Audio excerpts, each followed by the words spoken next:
So ఒక మాట అయితే చెప్తా, ఎందుకంటే ఈటల రాజేందర్ని నేను దగ్గరుండి చూసినా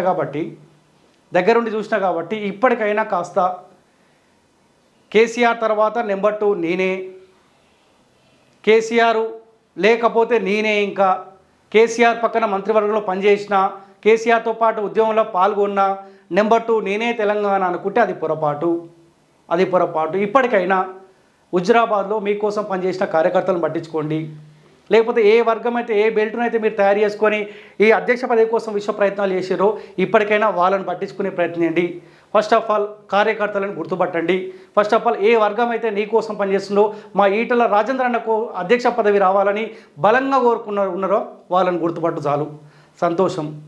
ఎందుకంటే మాలాంటి వాళ్ళకు బాధ అనిపిస్తుంది. సరే ఇప్పుడు సందర్భం కాకపోవచ్చు కాక హుజురాబాద్ ఉప ఎన్నిక టైంలో 2021లో కేసీఆర్కి ఈయనకేదో పర్సనల్ గొడవ అయితే ఈయనను బయటికి పంపించే తరుణంలో తెలంగాణ రాష్ట్రం మొత్తం ఏకమైంది. తెలంగాణ రాష్ట్రంలో ఉన్న అన్ని వర్గాలు ఏకమైనవి. ఎందుకంటే నేను ఒక 6 నెలలు అక్కడ తిరిగిన ఎలక్షన్లు. అరే మన బీసీ బిడ్డ, మాకప్పుడు తెలియదు కదా బీసీ ముసుగులో ఉన్న దొర అని, నాకు అప్పుడు తెలియదు.